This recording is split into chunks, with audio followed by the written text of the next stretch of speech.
que critério que eu vou ter para falar, tá, aqui é cartão vermelho, vamos para cirurgia, divórcio das amígdalas, Ótimo. não serve mais para mim. Isso. Então, assim, como a gente estava falando, a maioria desses quadros são virais. E assim, um quadro viral foi o que você falou. Ele geralmente vai ter sintomas sistêmicos, né? A amígdala é um dos envolvidos ali. E geralmente não é o problema maior, né? Essas infecções virais vão continuar acontecendo. Agora, o jogo é diferente quando a gente começa a ter realmente quadros bacterianos. Então entra naquilo que você falou, né? Para deixar claro, assim, o que seria um quadro clínico bacteriano? É aquele paciente que geralmente tem um quadro súbito, então ele tá bem, de repente ele começou a ter uma dor de garganta e essa dor vai só aumentando, vai ficando cada vez mais forte. Geralmente vem acompanhada de uma febre, geralmente essa febre tem a tendência a ser uma febre mais alta. Às vezes pode dar um pouquinho de dor aqui na região anterior do pescoço, aí isso começa a dificultar para falar, para se alimentar, para engolir. E aí, na amígdala lá, geralmente esse processo infeccioso bacteriano começa a formar placa de pus, né? Então a gente começa a ver que fica todo amarelo, todo esbranquiçado lá. Isso geralmente é um quadro clássico ali de uma bactéria, né? Sintomas localizados e essa clínica, essa apresentação. Quando a gente passa a ter esse tipo de quadro de forma recorrente, então a gente tem esse quadro, a gente realmente precisa entrar com antibiótico.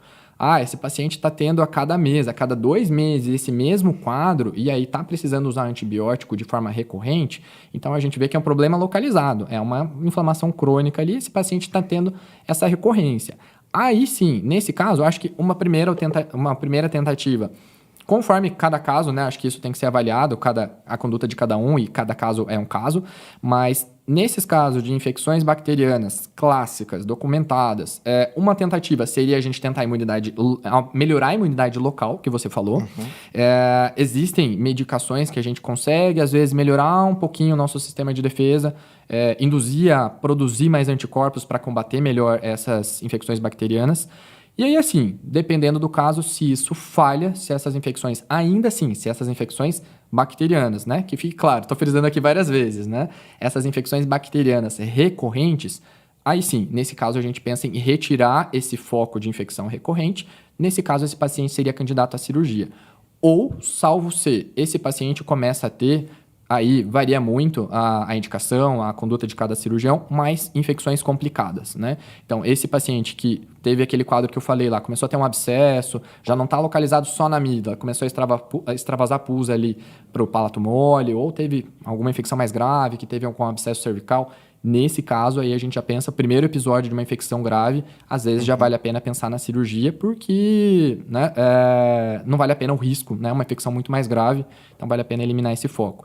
E quando, às vezes, né, além dessas infecções, das infecções recorrentes, uma infecção grave, quando essa amígdala, né, a gente sabe que nesse processo de infecções, inflama, desinflama, inflama, desinflama. Então, ela aumenta, diminui. Às vezes, ela não diminui tanto. Pelo contrário, às vezes, ela vai aumentando e ela fica grande.